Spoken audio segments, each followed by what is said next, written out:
Meet Bob. Bob is 15, in Year 10, and would love to work with animals. Bob has been diagnosed with an intellectual disability that impacts on his learning, literacy, and social skills. He also has a history of anxiety and trauma and sees an external psychologist to support his social and emotional development. It is difficult for him to sustain relationships with peers. Bob requires ongoing daily support to prepare him for school and for any changes to his routine. His school-based case management team, including guidance officer, monitor Bob's well-being throughout each day. Bob has difficulty reading and writing and retaining information. He is adept at using technology to access his lessons. All curriculum tasks and assessments are modified and monitored, which ensures Bob is able to access and participate in his education. Bob's teachers are aware that he benefits from being given additional time to process instructions and information. They also integrate the use of assistive technology into their teaching. Bob has a personalised learning plan, individual behaviour support plan, and individual curriculum plans, which are reviewed by the school inclusion team each semester. Since starting Year 10, Bob has become increasingly anxious and accesses a separate, quiet space more than twice a week to de-escalate his anxiety. He needs constant supervision throughout the day.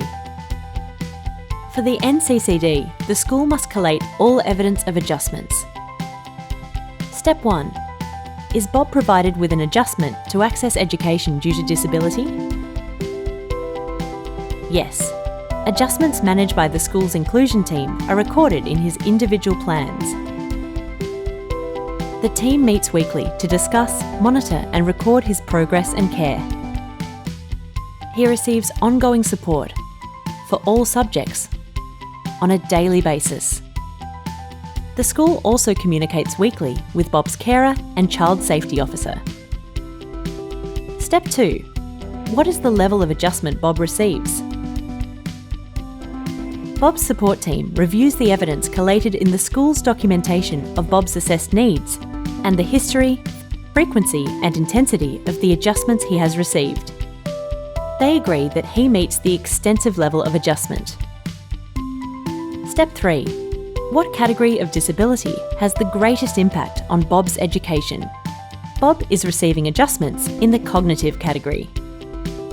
As defined by the Disability Discrimination Act 1992, Bob has a disorder or malfunction that results in him learning differently from a person without the disorder or malfunction. He was diagnosed with intellectual disability. Step 4. Is there sufficient evidence to include Bob in the NCCD? Yes, Bob should be included in the NCCD as the school has documentation meeting all 4 key areas of evidence. Bob has received extensive support and adjustments for at least 10 weeks in the 12 months preceding the NCCD reference date, and the school has recorded these in their planning documents. Now that you've met Bob, use the 4 steps of the NCCD model to evaluate further case studies.